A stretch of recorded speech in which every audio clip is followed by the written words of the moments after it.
Welcome back to my channel, and I'm super excited to be sharing this video with you guys today. If you are watching my videos, you most probably are selling on Amazon, and I'm willing to bet that you probably source from China. If you do source from China, this is a video that you don't want to miss out on. So in this video, I'm going to be getting in depth into what an NNN agreement actually is and why an NDA is not actually enforceable in China, and therefore you need an NNN. I'm going to be speaking about whether you need a lawyer or not, and I'm also going to be explaining to you at what stage of your journey with a supplier do you actually ask them to sign an NNN agreement.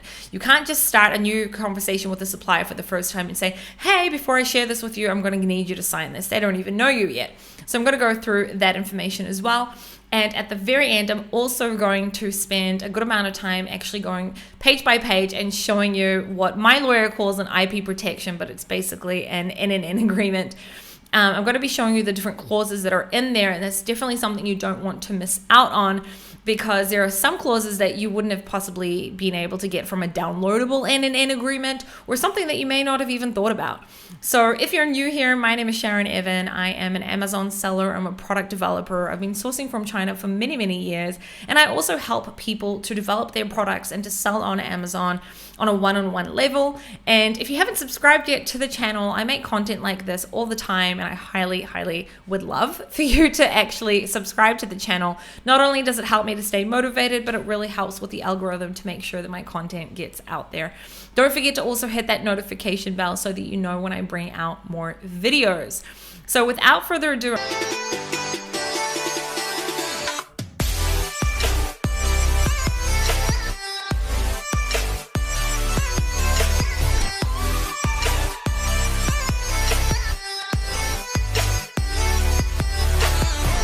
okay, so just before we get started, I just want to make sure that you guys remember I am not a lawyer. Nothing that I'm sharing here is legal advice because I'm not a lawyer.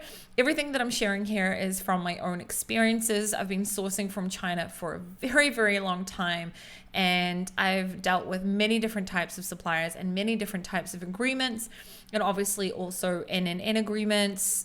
Some people may call them IP agreements, etc. At the end, I'm also going to show you an example of one of the agreements in which I have.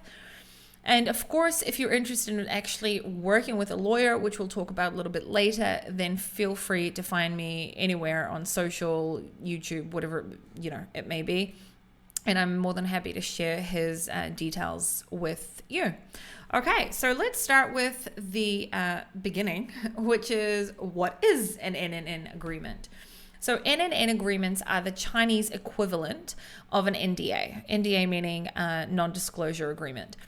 An effective NNN agreement is used to help protect your confidentiality when working with manufacturers directly in China. NNN stands for and includes non-disclosure, non-circumvention, and non-use clauses. What's an NNN versus an NDA? So the clauses of an NDA can include the clauses of an NNN. However, they do not always include the same terms. Therefore, you should carefully read any document thoroughly before signing it. NNNs should be used when you're doing business directly with a Chinese company. Not just, there's also other countries, because they hold more legal authority and power in China, and they must also be both in English and Mandarin. So that is basically what an NNN agreement is. It's basically the Chinese version of an NNN, and obviously the most important thing that you want to make sure that it is in both in English and in Chinese. So what does NNN stand for, looking sort of more in depth into it? So the non-use part of that, this clause states that the supplier agrees not to use the confidential information for any purposes other than the intended business relationships. This ensures that they will not utilize the information to compete with you or harm your business. The non-circumvention part. So this clause keeps the supplier that you're working with from basically undercutting you, trying to do business with, or establishing relationships with your customers. So if you're marking up the price of your product And a supplier might try, let's just say, to sell your product directly to customers, for examples like some suppliers may do on an Amazon level, at a much lower price. This specific clause then prevents that from happening. And that's one of the most important clauses as well. So the importance of this clause varies depending on the situation, but it's an essential safeguard to have in place. And then the non-disclosure. So in the NNN, non-disclosure is similar to the non-disclosure that you may see in a typical NDA agreement. Its purpose is to stop trade secrets and proprietary information from being stolen or made public. The non-disclosure clause should clearly state who is allowed to view and use protected or confidential information within a group or a company. And if there is an infringement made by any member of the group, then the factory that made the disclosure should be made fully liable and should be clearly stated in the NNN. So that's kind of what NNN actually stands for. By the way, my lawyer specifically doesn't really call the IP type of agreements that we have in NNN. He calls it something else. But most of you will know this as an NNN agreement, which is why I'm sticking to calling it that. So one of the first questions I always get is, well, do I need a lawyer? So the answer is you do not have to have a lawyer. Okay, I know that there's many different courses, and also my product research and sourcing course also has a downloadable NNN. But I also explain in there that that is just a template that I made from taking different parts of my own NNN agreements that I have had made with my Chinese lawyer, but all the NNN agreements that I have been tailor-made to me and my specific scenario with that specific supplier. So when you're then going and just downloading a template online, it may not be enough for your exact needs. And maybe in the end, when I show you an example of an NNN, you'll understand what I mean. So do you need a lawyer? When it comes to safeguarding my own intellectual property and handling agreements in China, I rely on the expertise of my Chinese-based lawyer. He actively represents my interests during agreement negotiations, providing valuable suggestions to ensure that the agreement meets my requirements. What do I mean by that? My lawyer actually will reach out to the suppliers. He'll obviously, he creates the contract exactly to what I need it to be. And he actually reaches out to the suppliers and represents me. And he'll also go back with negotiations, because you may find yourself in a scenario where you've got a specific clause in there, and then the supplier comes back and says, look, you know, this and this clause, I'm going to need you to make a change to, or I'm not willing to agree on this. And then you sometimes need to negotiate. Well, you know, is what the supplier is saying logical? And maybe you can take that clause out. Can you come to some sort of agreement and you know, make some slight changes, etc. You know, that needs to be made both in English and in Mandarin. So you definitely want to have someone who in general understands Chinese, but having an actual lawyer and then putting it in the proper types of terms is definitely something that is important to me anyway. So he creates the agreements to fit my exact needs with that specific supplier. Because also, think about it, if you're taking a, you know, just a template offline or online, or whatever it may be, you may need NNN agreements for different scenarios with different suppliers. And the NNN agreement that you may have had with one type of product with one type of supplier, it may be totally different need with a different type of supplier. So he creates the agreements to fit my exact needs with that specific supplier. He verifies that the correct seals and supplier informations are in place. So in China, they have what is called like a red seal. It's like a red stamp. And he'll make sure that all that information is correct and that it also is the exact seal for that specific supplier, and that all the information is correct, which is something that you and I wouldn't know 100% how to check. You know, it's only stuff that really lawyers and specifically China-based lawyers can do. And then he'll also securely store an original copy, which is something that I love. He will have them sign, me sign, and then he'll keep a copy in his law firm, and then he'll also send me a copy as well. And if the supplier asks for a copy, like a physical copy, he'll send them one too.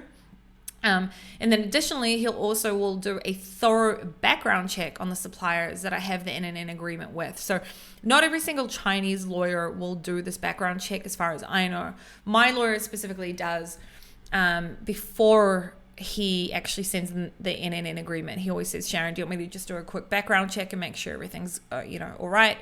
And I always want him to be able to do that because there's certain information that he can get access to that maybe I can't.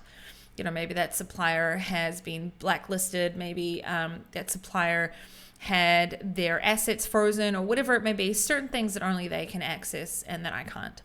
So with the support of the Chinese-based lawyer, I've got confidence that all the agreements are enforceable in a court of law in China, and it provides that added layer of protection and reassurance. And what I mean by that is I want to make sure if I'm hiring or if I'm using an NNN agreement, I want to make sure it's actually enforceable in China, right? So if you're just taking something, just a random template from online, a lot of the time, if it may not be enforceable in China. So in saying that, you need to remember that an NNN agreement is only as good as your willingness to enforce it. This is something that you need to think about. So we can get NNN agreements all day long, but if you don't actually have the means to then later, if a supplier does in any way, fuck you over, and you now are interested in suing them, you need to have the money to also do that and also want to actually do that. Now, on an NNN agreement, I'm going to speak about when we actually send an NNN agreement and if at all soon. But something that you need to remember is, yes, when you have a complicated product or you have a patented product or whatever it may be, having an NNN agreement may be important. But are you actually going to enforce it later is something that you need to remember. Same thing with patents, obviously, as well. What if you want to have an NNN agreement made up with the supplier and the supplier says no? This is something that I have come across in the past. And to me, specifically, this is a red flag. Why would they not agree to having an NNN agreement? If I'm open to changing specific clauses because I have the ability to, because I have a lawyer, then why would they say no, right? If they're saying no, then this means that there's some sort of red flag. Maybe they're just saying no because they think I'm going to be a difficult customer, which is already a problem. Maybe they're saying no because they have something to hide, right? I always say, well, I don't always say this if I think about it, but when they do come back and say, hey, Sharon, like there is ABC maybe that, we need to change in the agreement, I'm always open to changes if they make sense. I'll speak to my lawyer and I'll ask him, they're wanting to make or he'll say to me, they're wanting to make these changes. And I'll ask him, is it logical? Like, how can we still protect me? And together we come up with, obviously, that a new agreement or an update or whatever it may be. If I was going through that on my own, I would, with my experience specifically, maybe you could hire like someone who can translate and then just, you can make the changes yourself, possibly, I don't know, using ChatGPT or something like that. And then getting someone who is fluent in Mandarin to make those changes for you. That's something you could do, but obviously I prefer to work with a lawyer. But if a supplier says no, at the end of the day, to me, that is a red flag. So this is probably the thing that I think would probably be most important to you guys. When do we actually use an NNN agreement? Because not every situation requires the use of the NNN. For instance, if you're taking your product from a catalog and only adding your logo to it, right, then the agreement may not be necessary at all, because at the end of the day, what have you really done here? If you're not really sharing with them any important information that if they were to share it elsewhere, it could really impact you, then why do you need it in the first place? It costs, a good amount of money, so why do it in the first place? It's important to assess the sensitivity of your product and design and then determine whether an NNN agreement is needed. So if you're listening to this on the podcast, I would encourage you to find this video either on my channel or on the Seller Sessions YouTube channel and see I've made like a little infographic that shows you the situation and then when you would actually send the NNN agreement. So basically we have this infographic here, and what we see on the left hand side is the scenario basically that you may be in. On the right hand side we have when do you actually send the NNN agreement, and then on the left hand side in the situation scenarios, it's at the top it's crucial that you do it as soon as possible, and at the bottom it's not as crucial. And then on the right, it's the earliest as possible, and here it's later or not at all. Let's just say that the scenario is you have a product that is potentially a patentable product, and it could be a utility patent, right? I'm not going to get in depth into patents right now. That will leave for a different video podcast. Okay, but this is something that, you know, doesn't exist, and you can actually get a patent, a utility patent for it. Before you even share with them the specification sheet, you may at that stage already need to actually get the NNN agreement put together. This is sometimes something that I've found a bit difficult, where you're just starting a relationship with a new supplier, and then you say to them, look, you know, I want to send you the actual specification sheet, but I'm going to need you to sign an agreement first. Sometimes it can put them off if they're a good supplier that has a lot of experience and they're, you know, legit. More often than not, they'll be fine with doing that. Something I have found in the past is I've had a supplier come up to me and say, look, I can sign that I won't share your information, that we won't share your designs, we won't do anything like that. But I don't know what the exact product is yet, and therefore I don't know if I can sign the non-compete on it. And that's when my lawyer comes in and helps me with that specific scenario.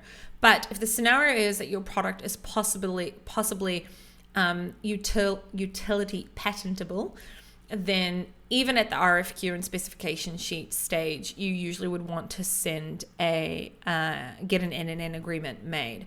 Now, there is the option of sending a specification sheet with what we would call a decoy product, which basically would be a product that is very similar to your product, or minor changes to an existing product without giving all the information away.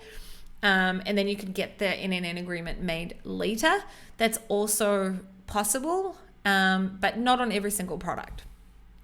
So that was when your product is utility patentable. You want to send the NNN agreement pretty quick, pretty like early in the relationship building with that supplier, or at least before you send the actual proper specification sheet. So let's just say that the product is design patentable. So these types of products already exist. You're just getting you can get a patent on the design. It can be the same scenario, that before you actually send them the specification sheet, that you would want to get the NNN agreement created. Sometimes it doesn't make sense and you get that done a little bit later. Okay, but these two would be the scenarios where you want the earliest, the better. The earlier the better that you can send them the agreement and get them to sign it, the better.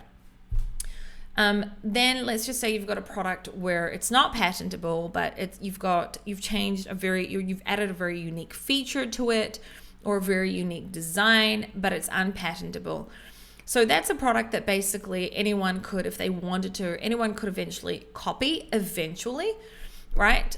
So that is something that's not as, in my opinion, as serious as a product that's actually you may mean to patent or could be patentable. You know, it could be an invention or a major design change or whatever it may be. If it's a unique feature change, etc., you can do it a little bit later. It's up to you whether you get the NNN done after the specification sheet or not. But you could do it if you wanted to a little bit later, like in the sampling stage, for example, and say, hey, like we'd love to move forward, but we're going to need to get an NNN agreement signed. And then the next one is, well, what if you haven't created now some major, feature change or whatever it may be, but instead you've just improved the quality or changed materials, for example. That is something that eventually anyone could really copy you on. Is an NNN agreement crucial at that point? It depends on the scenario. In my opinion, again, everything is my opinion from my own experiences. You could have it done at the samples negotiation or factory audit stage before you actually put through the purchase order. It's always best, if you're going to have an agreement done, that you do get it done before the purchase order. That is the ideal scenario. But again, if the product is, it's really just a small improvement and it's more the quality or the materials, then it is important to get it before the purchase order, but it's not as important to get it, for example, before you send the specification sheet, in my opinion, obviously. And then the last one is, well, what if you haven't made any major change? All you've done is, packaged or bundled different products together. The question then is, do you really need an NNN agreement? Does it make sense to get an NNN agreement put together? And if it does, you could do it after the purchase order. You could do it before. It's up to you. You know, you could also do it after purchase order too. It depends. You're really just taking things that are off the shelf and putting them together. If you're not sharing some crazy or really, really important information with the supplier, it really may not be crucial. And this is why I'm saying that you need it, like the timing of when you ask to get the NNN done really does depend on your product. It depends on your differentiation. It depends if the product is patentable. It depends how much of a differentiation point you do have, right? I can tell you that there's been scenarios where I've already started. So I will never reach out to a supplier for the first time, just on the RFQ scenario, and say, hi, you know, I'm Sharon from this and this company, and we're looking to develop this and this product. But before I move on, I need to send you an NNN.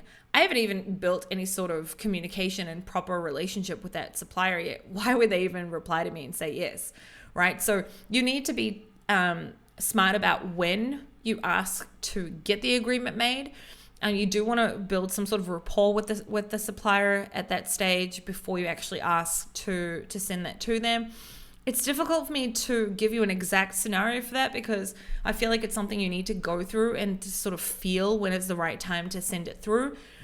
And if it's not right at the very beginning and you've made a really, really major design change, but you don't feel like you're in a place with that supplier yet where you're comfortable to ask them to sign the agreement, then the decoy product is a really smart way to go, where basically you send them something very, very similar, not the exact product. You make a specification sheet for basically something that's not exactly it. And you'd say, look, and I'm very honest with that. So I say, look, this is not the exact product. It's very, very similar. Once we move forward a little bit more, you know, I will be able to send you the exact specification sheet or whatever it may be. As I'm hearing myself say this, there were some times where I didn't necessarily say that. And then just later I did say, hey, look, you know, what I sent you up to here was not the exact product. I'd now like to send you the exact product, but I'm going to need you to sign an NNN agreement first. I have done that in the past. I don't really do that anymore. I try and be honest, you know, pretty upfront so that they don't get pissed off later. Trust is one of the most important things, and building that sort of you know, relationship with your supplier. It's something that's really, really important. So this is the basics of when do you actually get the NNN agreement done, and if at all. Not every single time do you need an NNN agreement. Not every single time does it make sense, right? If all I've done is taken a cup and just put my logo on it, I haven't done anything really, really major, right? And getting an NNN agreement in place would probably just be a waste of time, waste of energy, waste of money, and really not necessarily necessary. So I hope that this infographic kind of helps you to understand what the scenario is, and then at what stage do you then actually approach them for getting that NNN agreement created. So I'm going to show you guys an example of an agreement that I have. Again, you need to remember that what I'm going to show you is an agreement that I had, that I just took the information out and just changed it for the sake of showing you guys here, that for a product that did have a mold. So we also speak about the mold there. And it was a very complicated type of product as well.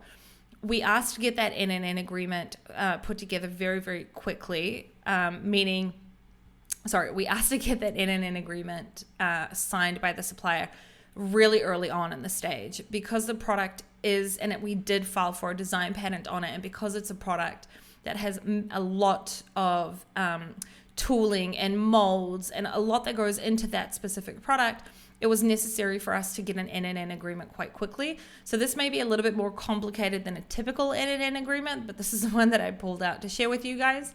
So I'm going to show you guys that now. Okay, so this is an example, and before I get into it, I just want to say this is a very heavy IP protection or NNN agreement. This is one where the product was expensive, very expensive. We had molds here for the products that were also very expensive. And this was like, when I say heavy, I mean it's an over the top example. And I've purposely showing you this so that you can understand that it is important that you have an NNN agreement in place for your specific scenario. There are certain things that you'll see here that you're not going to need, right? So my lawyer doesn't call these NNN agreements. He calls them IP protection and confidentiality agreements. At the very top, it'll have who is party A, what's the company name and their address, who is party B. Then when we get into the first article, it talks about the intellectual property. So party A has full intellectual property over the designs of, and then brand names, products, including the design provided by party A and the design changes made for mass production, even participated in the work of design changes. Party B does not have any rights over the design of products. This is an important clause because sometimes you may provide, let's just say, a CAD or a design to a supplier, and then they or their team makes changes to it, and then they could go back and say, well, we also co-own this product, or we can sell this product because our engineer or our designer made changes to it. So this clause basically, again, I'm not a lawyer, but from my understanding, from being in these scenarios as a buyer, meaning I'm a buyer of the supplier, and working with my lawyers on this, from my understanding, that then covers that, which is something that's important. There are more clauses here. I'm going to leave it for now. This is really just for you guys to get a gist of how this could look. So confidential information. Party A may disclose certain of the confidential information to party B. Confidential information shall include, without limitation, all proposals of design, IP, data, formulas, processes, designs, etc. And then we've got the non-disclosure, which is also talking about confidential information and the fact that they cannot disclose, publish, or anything like that, any of the information that we provide them. Then it goes into modification and development, something that not everyone may have. Any modification or development to party A's confidential information or intellectual property shall still belong to party A, no matter such modification or development that are made by party B or party A. So like I said earlier, and this just goes more in depth into it, if your supplier has gone in and made or helped you with modifications to your original design, you don't want them to be able to come back and say, oh, well, wait a minute, I co-own this, or whatever it may be. Then it gets into protection on party A's confidential information and intellectual property. Party B shall not register any of party A's confidential information or intellectual property, including but not limited to patents, trademarks, or copyright. So this is basically if they know that you hold copyrights or trademarks, whatever it may be, they're not allowed to go and register that as well, etc. There's more stuff there. Non-use, so party B shall hold and maintain the above mentioned confidential information in strict confidence by the sole and exclusive benefit of party A, etc. Then, and by the way, everything obviously has everything in English, and then under that, it's got the exact same clauses in Mandarin. Technology, design, development. So any new design or IP which is developed from brand names, products, design, file shall belong to party A. That's getting into the development and designs and saying again that we own it. Then ownership of the mold. So this had a really expensive mold. Party A agrees to engage Party B in making molds for producing and then brand names products. Party B acknowledges that these molds are the exclusive property of Party A. This is something that's really important. If you have this is important if you have a very expensive mold. If you just if you're just doing a private label product, you haven't really made such a big change. But the reason you need the mold is because of just there's a slight little design change, but really anyone could go and copy you or whatever it may be, and you decide that you don't really want an NNN agreement. It's not a big deal. But if you have a really expensive mold, whether it's an NNN agreement or you could put this into what is also called a general conditions and purchase order agreement, and it's not a per purchase order, it's a general conditions and purchase order agreement. You could also put the ownerships of mold into that. It doesn't necessarily have to be in an NNN agreement. It's a different type of agreement. Not going to get into that one right now. And then the restriction on use of the mold and confidential obligation, there's a whole clause on that. The marks of the mold, so that you can have a mark affixed to the mold, and also talking about that. Safekeeping and maintenance of the mold. Okay, not everyone's going to agree to the specific clause. Party B shall provide a mold status report to Party A each quarter. This is something that my lawyer put in that I would have never even thought about. I think the supplier did agree to this part from my memory. Not every supplier may agree to it. Next is relocation and return of the mold. This is something that a lot of the time people don't think about, but let's just say that the supplier is, you're working with them and you then decide to try and work with a different supplier, for example, and you want them to send the mold to the supplier. You own that mold and they need to agree to that. So party A may at any time request party B to return its mold or relocate it to any third party designated by party A. This is also one that is important. Then the next one is a destruction of the mold. So maybe you no longer sell this product, but you want to make sure that they destroy the mold and that no one else can sell it. So there's also that. Non-competition, about how they can't complete. And then we have supply. So for example, here it'll say without written approval of party A, party B may not sell or supply and then brand name products, etc. And then there's also non-circumvention here, the obligation of subcontractors. Sometimes you're working with a supplier, especially just after Chinese New Year, you may be working with a supplier and they may take an order from you and they'll actually subcontract out to someone else. You need to know about that, or you may not agree to that. So that's also in here. And then parties bound just talks about who the parties bounds are. And then what happens if there's a breach of agreement. In this specific scenario, this was an expensive product. A lot of money went into this. And the breach of contract amount that the lawyer suggested was $60,000. I can already say that the supplier did not agree to that. And we then had a second one drafted, which was for less. I can't remember because it's from a couple of years ago. So this is why it's also important for you to be able to have a lawyer to help you, because if you need to go back and then make changes to that, it's easier when you have a lawyer that represents you and then he's the one negotiating, and it kind of takes away the bad feelings that could be involved in it or whatever it may be. You can always just put it on your lawyer and say, look, this is what he's saying or whatever it may be. So that's that as well. And then governing law and contract language. This is extremely important. This has to be in every NNN agreement that you have. The agreement shall be governed by the laws of PR China, People's Republic of China, etc. And it also says that it's both in English and Chinese. And then the agreement, it shows basically the area for you to sign. And then it shows the area for them to sign, where it also asks for their Chinese name, their English name, and their company seal and lots of other stuff. But that is just an example of what an IP or an NNN agreement could look like. Again, this is a really heavy one. There's a lot of stuff that the average seller or the average person would not need to have in there.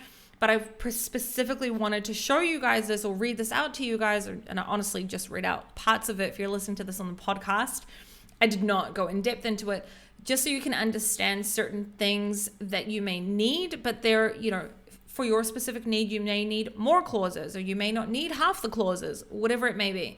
And that's why it's really, really important that you have an NNN agreement made for your specific scenario.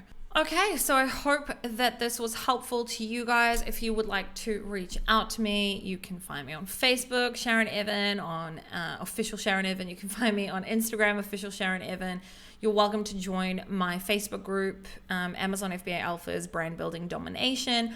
If you are interested in one-on-one coaching or having me help you develop your products or any Amazon related stuff or sourcing, whatever it may be, SharonEvan.com is my website. And until next time, guys, I'll see you next time.